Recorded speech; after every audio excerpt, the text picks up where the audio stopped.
तुम्हा सर्वांचं माझ्या यूट्यूब चॅनलमध्ये पुन्हा एकदा स्वागत आहे. तर आजच्या व्हिडिओमध्ये आपण इयत्ता 6वी चा जो नवीन अभ्यासक्रम बदललेला आहे 2026-27 या शैक्षणिक वर्षासाठी. तर विषय आहे मराठी आणि मराठी विषयामध्ये जो चौथा पाठ आहे अनुभवांच्या खाणी. तर त्याचा जो स्वाध्याय आहे, प्रश्नोत्तर आहेत, तर ती सगळी बघणार आहोत. जसं की आम्हाला हे समजले, खेळू शब्दांशी, त्याच्यानंतर कृती, उपक्रम वगैरे आहेत. तर तेही सगळे प्रश्न आपण या पाठाची सगळी प्रश्नोत्तरं बघणार आहोत. तर सुरुवात करताना आम्हाला हे समजले. आता प्रश्न क्रमांक 1 आहे, का ते लिहा. पहिला आहे, घरी येताना सौरभचा चेहरा फुललेला होता. त्याचं कारण काय? त्याचं कारण आहे, त्याला शाळेतील अनुभवांच्या खाणी समृद्ध करती वाणी या स्पर्धेत प्रथम क्रमांकाचं बक्षीस आणि प्रमाणपत्र मिळालं होतं. त्यामुळे त्याचा चेहरा फुललेला होता. तो खूप आनंदित होता. दुसरं आहे, सौरभ घरी आला तेव्हा आई घरी नव्हती, कारण ती शेजारच्या राधा काकूंकडे गेली होती. परत सौरभच्या शाळेत एक उपक्रम घेतला, कारण मराठी भाषेला अभिजात भाषेचा दर्जा मिळाला होता. कारण त्याचं पुढे दिलेलं आहे. कारण उपक्रम का घेतला होता? कारण मराठी भाषेला अभिजात भाषेचा दर्जा मिळाला होता. त्यामुळे तो एक स्पर्धा तिथं घेतली होती. आजी चकित होऊन सौरभकडे पाहत राहिली, कारण सौरभ शरीराच्या अवयवांवरून, जसं की हात या अवयवावर एकापाठोपाठ एक धडाधड म्हणी सांगत होता आणि ते पाहून आजी चकित होऊन सौरभकडे पाहत होती. कोण ते लिहायचं आहे. राधा काकूंकडे गेलेली कोण? सौरभची आई. म्हणी व वाक्यप्रचार या पुस्तकाचे लेखक कोण? डॉक्टर अरुण जोशी. धाड धाड म्हणी सांगणारा कोण? सौरभ. सौरभकडे कौतुकाने पाहणारी कोण? सौरभची आजी. नुसतं आजी लिहिण्याऐवजी काय म्हणा, सौरभची आजी असं लिहा. त्याच्यानंतर पुढे आहे प्रश्न क्रमांक 3. 2 ते 3 वाक्यामध्ये उत्तर लिहायचं. म्हणींवर आधारित स्पर्धेची अट कोणती होती?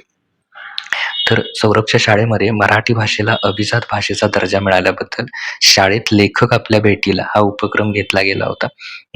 या निमित्ताने शाळेने म्हणींवर आधारित काय केली होती? स्पर्धा आयोजित केली होती. या स्पर्धेची अट अशी होती, की स्पर्धकाने आपल्या शरीराच्या अवयवाचा उल्लेख असणारीच म्हण सांगायची होती. त्याच्यानंतर पुढे आहे, ही स्पर्धा मी आजीमुळे जिंकलो असं सौरभ का म्हणाला? तर सौरभची आजी घरात येता जाता, उठता बसता नेहमी म्हणींचा वापर करून छान बोलत असे. आजी रोज वापरात असलेल्या नवनवीन म्हणी सौरभने त्याच्या नकळत वहीमध्ये लिहून ठेवल्या होत्या आणि आजीमुळेच त्याच्या अनेक म्हणी तोंडपाठ झाल्या होत्या. म्हणून सौरभ म्हणाला, की ही स्पर्धा तो आजीमुळे जिंकला. त्याच्यानंतर पुढे आहे, म्हणी व वाक्यप्रचार यांची वैशिष्ट्ये कोणती?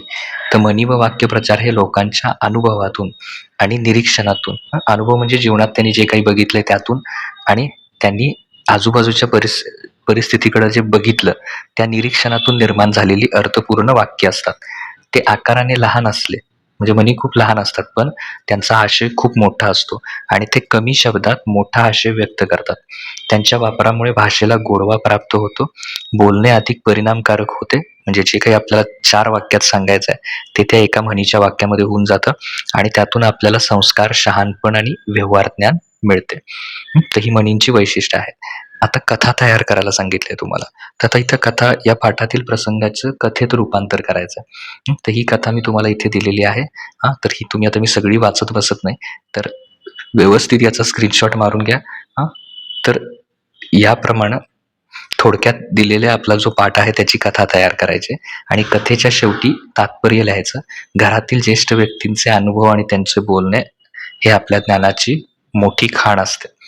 परत आता पुढचं आहे, खेळू या शब्दांशी. तर याच्यामध्ये तुम्हाला काही चौकटीत अशा म्हणी लपलेल्या दिसतील. त्या तुम्ही काय करायच्या, त्याच्यावर मार्किंग करायचं पेन्सिलने. तर इथे बघा, इकडे आड तिकडे विहीर, किंवा वहीमध्ये तुम्ही हे तयार केलं तसं. तर पहिली म्हण इथे आहे, इकडे आड तिकडे विहीर. त्याच्यानंतर इथे आहे, ही एक म्हण आहे, करावे तसे भरावे. इथपर्यंत आहे, भरावे वे पर्यंत आहे. खाली थोडं सोडा, मी ते अर्ध्यापर्यंतच घेतलंय. तो वे शब्द त्याच्यात आला पाहिजे. आता इथे आहे, गाव करी ते राव न करी, इथपर्यंत आहे बघा, हा एक घ्या. त्याच्यानंतर इथे आहे, बैल गेला झोपा केला, हा आहे, ही एक म्हण आहे. परत आहे, बाप तैसा बेटा. परत ही म्हण, आयत्या बिळावर नागोबा. तर हे इथं दिलेलं आहे. त्याच्यानंतर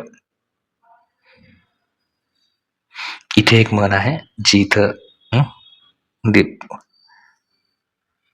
हापापाचा माल गपापा.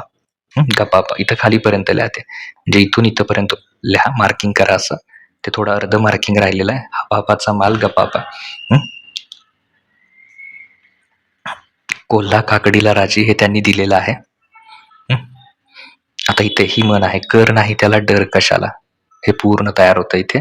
कर नाही त्याला डर कशाला. परत अतिथी ते माती ही तयार होते. ना आवडतीचे मीठ आळणी ही एक म्हण तयार होते. गर्वाचे घर खाली. तर अशा प्रकारे ह्या म्हणी सगळ्या ज्या इथे दिलेल्या आहेत. आता त्याचा अर्थ सुद्धा आपण बघू शकतो. कारण तिथं विचारलंय की अर्थ माहिती करून घ्या. तर इकडे आड तिकडे वीर, म्हणजे दोन्ही बाजूंनी सारखीच अडचणींची किंवा संकटाची परिस्थिती निर्माण होणे. म्हणजे कधी कधी आयुष्यात असे प्रसंग येतात की आपल्यासाठी इकडे आड आणि तिकडे वीर असतात. म्हणजे या बाजूला जरी गेलो तरी संकटच आहे, या बाजूला गेलो तरी संकटच आहे. त्याच्यानंतर आळत्या बिळावर नागोबा. दुसऱ्याने स्वतःच्या कष्टाने तयार केलेल्या गोष्टीचा किंवा जागेचा स्वतःसाठी गैरफायदा घेणे.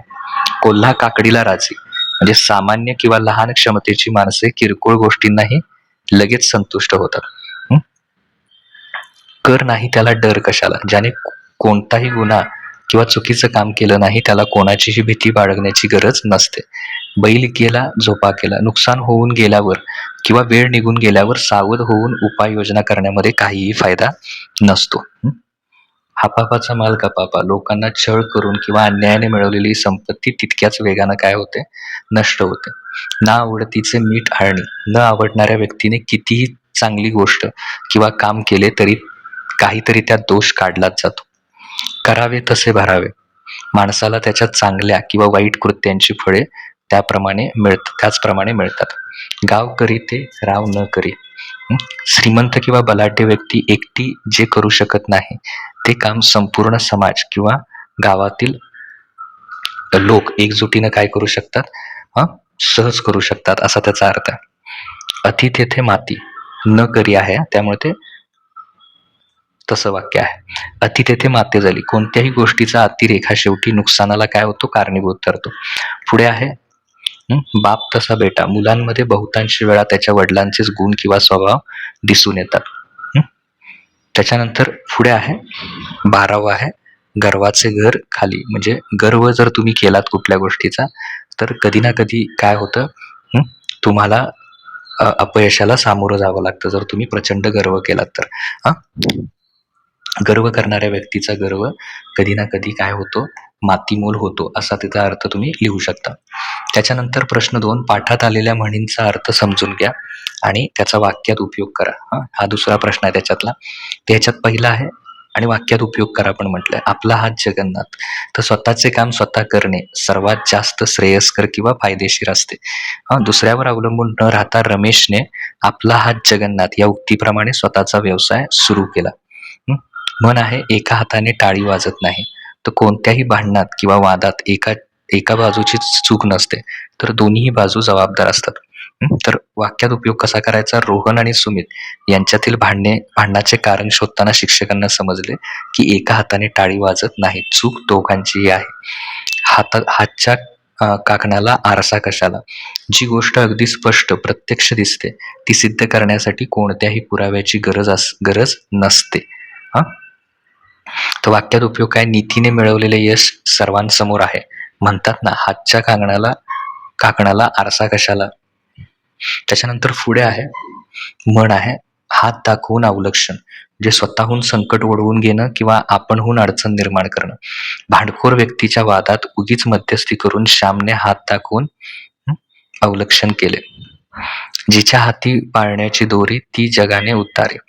आई आपल्या मुलांवर जे संस्कार करते त्यातूनच पुढे कर्तृत्ववान पिढी किंवा समाजाचा उद्धार घडतो. जिजाबाईंनी बालशिवांना पराक्रमाचे धडे दिले. म्हणूनच म्हणतात ना जिच्या हाती पाळण्याची दोरी ती जगाते उद्धारे. म्हण तेल गेले तूपही गेले, धुपाटणे राहिले, हाती धुपाटणे राहिले.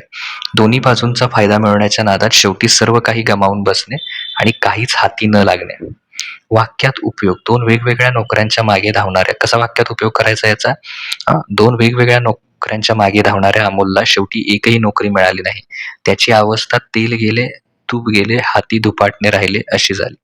त्याच्यानंतर पुढचा आहे प्रश्न 3. समानार्थी शब्द लिहायचे आहेत तर शाळेला कुठला लिहू शकता? विद्यालय किंवा ज्ञान मंदिर. घरासाठी कुठला? गृह, सदन, निवास. तिसरं हात, हस्त, कर, बाहू हे शब्द लिहू शकता. त्याच्यानंतर पुढे आहे प्रश्न 4. हात, हस्त हे एकाच अर्थाचे शब्द आहेत. खालील शब्दात हात व हस्त हे शब्द लपलेले आहेत. त्यांचे अर्थ समजून घ्या व इतर अवयवांवर आधारित शब्द शोधा आणि ते लिहा. जसं की हातोडा आहे, इथं दिलेला आहे. हातोड्याचा पण अर्थ दिलेला आहे. खिळे ठोकण्यासाठी किंवा वस्तू तोडण्यासाठी वापरले जाणारे लोखंडी अवजार. तर प्रत्येकाचा अर्थ मी तुम्हाला इथे काढून दिलेला आहे. तुम्ही तो वाचू शकता. हातचालाकीपर्यंतचे सगळे शब्द आहेत. तर हे तुम्ही काय करू शकता? हे तुम्ही तुमच्या माहितीसाठी लिहून घेऊ शकता. इतर अवयवांवर आधारित शब्द कुठले आहेत? जसं की डोळा, डोळे झाक, नयनरम्य, कानाडोळा. त्यांचे अर्थ पण दिलेले आहेत. ते तुम्ही लिहून घेऊ शकता. पाय किंवा पाद, पाय पुसणे, पाऊल वाट, पादत्राणे. कान किंवा कर्ण यावर अवयवावर आधारित शब्द म्हणजे कुठले? कान उघडणी, कर्णमधुर, कानगोष्टी. तोंड किंवा मुख या अवयवावर आधारित शब्द तोंडपाठ, मुखवाटा, तोंडसुख यावर आधारित. त्याच्यानंतर पुढे आहे उपक्रम. पाठात आलेल्या म्हणींव्यतिरिक्त मानवीय अवयवांवर आधारित असलेल्या म्हणींचा संग्रह. तर तो करायचा आहे त्या उपक्रमामध्ये. जसं की डोळा, कानामागून आली आणि तिखट झाली. तर इथे मागून येऊन पुढच्याच्या वर चढवणे. परत इथे हे कानावर आधारित आहे. ते इथं डोळ्यात हे दोन्ही घ्या. डोळ्यांच्यासाठी डोळ्यात तेल घालून जपणे, अतिशय सावधगिरी बाळगणे. दुसऱ्याच्या डोळ्यातील कुसळ दिसते पण स्वतःच्या डोळ्यातील मुसळ दिसत नाही. म्हणजे स्वतःचे मोठे दोष सोडून दुसऱ्याचे लहान दोष शोधणे. तर ही म्हण तुम्ही घेऊ शकता डोळ्यावर आधारित. ही एक त्याच्यात घ्या. ही कानावर आधारित इथे खाली लिहू शकता. एका कानाने ऐकावे आणि दुसऱ्या कानाने सोडून द्यावे. भिंतीलाही कान असतात. कानापेक्षा गोड जड. तर ही सगळी जी आहेत ती तुम्ही काय करू शकता? नाकवर आधारित आहे. नाकापेक्षा मोती जड आहे. तर हे नाकावर आधारित आहे. त्यानंतर पायावर आधारित म्हणी आहेत. त्यानंतर जीभ व दात याच्यावर आधारित म्हणी आहेत. तर पाठ व कंबर. तर हे अवयवांवर म्हणी तुम्ही काय करू शकता? लिहू शकता उपक्रमामध्ये. तर जेवढ्या म्हणी आहेत तेवढ्याच घ्या. काही वाक्यप्रचार पण याच्यामध्ये समाविष्ट आहेत. तर फक्त काय करा, जसं की पाठीवर मार पण पोटावर मारू नका. तर हे तुम्ही अशा ज्या म्हणी आहेत ते त्यातल्या काय करा? वेगळ्या करा. तर इथे तुमचा पूर्ण स्वाध्याय संपतोय. पुढील व्हिडिओमध्ये आपण पुढचा भाग आहे तो बघूया. थँक्यू.